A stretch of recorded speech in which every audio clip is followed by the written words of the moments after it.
بەشی خوێندنی کوردی و لەقی کەرکووکی یەکێتی مامۆستایان بڕیاریاندا دژی ناردنی موچەی مامۆستایان لەلایەن بەغدادەوە بە هەمان شێوەی هەرێم بە پاشە کەوتەوە.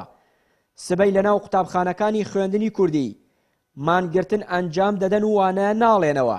ئێمە وەک لەقی کەرکووکی یەکێتی مامۆستایان بە هەماهەنگی لەگەڵ مەکتەبی سکرتاریەت و پەروەردەی کەرکووک و سەرپەرشتیاری خوێندنی کوردی داوا لە مامۆستایان دەکەین کە وەک هاو هەڵوێست لەگەڵ مامۆستایانی هەموو دەڤەرەکانی کوردستان ئەو موچە و وادەیەی کە عەبادی نردوێتی ڕەدی دەکەینەوە و تەمەنا دەکەین کە حکومەتی هەرێم بەشێک نەبێ لەو ڕێکەوتنە کە لەگەڵ عەبادی کردوێتی لەسەر موچە و قوتی مامۆستایان.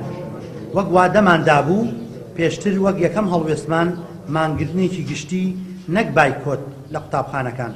بۆیە داوا دەکەین لە گشت مامۆستایان لە قوتابخانەکانیان بۆ ڕۆژی یەکشەممە 25/3 دەوام ڕابگرن دەرز نەڵێنەوە. جیا لە پارێزگاکانی هەرێمی کوردستان مامۆستایانی خوێندنی کوردی بەشێکیان موچەکانیان سەر بەناوەندە و لە کاتی خۆیدا پێیان دەدرێت و بەشێکیان موچەکانیان سەر بە هەرێمی کوردستانە و 3 مانگ جارێک ڕوبعە موچەیەک وەردەگرن.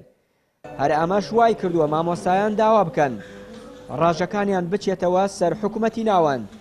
بەڕێوەبەری خوێندنی کوردی ئاماژە بەوە دەکات بەواژووی زیاتر لە 6,000 مامۆستا نەمانتوانیوە ڕەزامەندی وەزارەتی پەروەردەی عێراق بۆ ئەو داواکاریە وەربگرین. ئەندامێکی لەقی کەرکووکی یەکێتی مامۆستایانیش دەڵێت دەبێ بە دوای ئەو لایەنەدا بگەڕین کە ستەمی لە مامۆستایان کردووە و فشارەکانمان زیاتر بکەین. 6939 واژووی مامۆستا داواکاری مامۆستای شەرعی بە خەتی خۆی بە واژووی خۆی داوای گواستنەوە کە بۆ سەر بەغدا کۆما کردەوە. داواشمان کرد لە بەغا بۆی نووسراومان کرد کە بۆ گواستنەوەمان بۆ بەغا، بەڵام بەداخەوە تەربیە کرد و پەروەردی کرد و ئامادەرم نووسراوەکەشەوە بۆ بەرزکاتەوە بۆ بەغا. لەبەر لە قسەیان لەگەڵ جەنابی وەزیرا کرد بەش ڕازی نەبوو. خۆی چارەسەرەکە تەنها ئەوەیە بێ بە دوواداچوونی ورد بکرێ بۆ ئەوەی کە ئەم مافی مامۆستایانە بزانین لەکوێ پێشێل کراوە. بە نمونە لە بەغایە لە هەرێمە کۆمەڵێ ئالیەتماندا نابوو کاتی خۆی، بەڵام کە زانرا موچە چاکەکرێ و بە تەواوەتی وەرەگیرێ ئێمە لەوە بێدەنگ بووین و وازمان لێهێنا.